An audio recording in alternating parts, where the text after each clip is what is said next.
నమస్తే అన్న, అందరికీ నమస్కారం. కువైట్ ఎయిర్పోర్టు దాదాపు 2 నెలల తర్వాత ఓపెన్ చేసిన విషయం అందరికీ తెలిసిందే.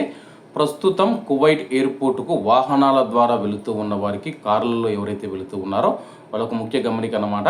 అలాగే వాహనానికి సంబంధించిన పార్కింగ్ రేట్లను పెంచినట్లయితే కువైట్ అధికారులు ప్రకటించారు.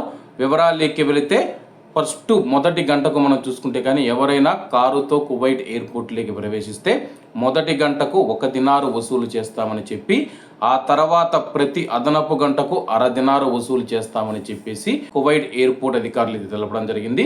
ప్రస్తుతం మనం కువైట్ ఎయిర్పోర్ట్లో అడుగు పెట్టిన తర్వాత 1 గంటకు దినారు తీసుకుంటారనమాట. గంట పైన మనం ఎన్ని గంటలు ఉంటే అన్ని గంటలు నూస్ దినార్ తరపున వసూలు చేస్తామని చెప్పి తెలిపారు.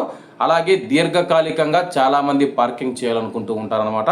అటువంటి వారికి మొదటి రోజుకు 5 దినార్లు, ఆ తర్వాత ప్రతి అదనపు రోజుకు 3 దినార్లు వసూలు చేస్తామని చెప్పేసి అధికారులు అయితే తెలుపుతూ ఉన్నారు.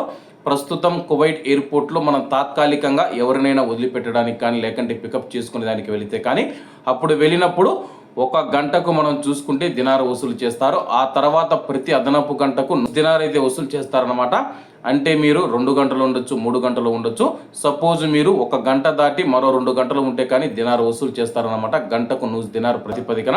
అలాగే ఎవరైనా దీర్ఘకాలంగా కువైట్ ఎయిర్పోర్ట్లో కారు పార్కింగ్ చేసి విదేశాలకు వెళ్ళి ఒక 2-3 రోజులు పని ఉంటే కానీ, బిజినెస్ కానీ, లేకపోతే ఇతర పనుల మీద ఎవరైనా వెళుతూ ఉంటే కానీ, అటువంటి కార్లకు ప్రతిరోజు మొదటి రోజు మనం చూసుకుంటే 5 దినార్లు వసూలు చేస్తే, ఆ తర్వాత మరుసటి రోజు నుంచి ప్రతిరోజు 3 దినార్లు వసూలు చేస్తామని కువైట్లో దీర్ఘకాలిక పార్కింగ్ ప్రారంభించబడిందని చెప్పేసి కువైట్లో ఉన్న ప్రజలు ఉపయోగించుకోవచ్చని చెప్పేసి అధికారులు తెలిపారు. కాబట్టి అందరూ బాగుండాలి, అందులో మనం ఉండాలి. అందరికీ నమస్తే అన్న, జై హింద్.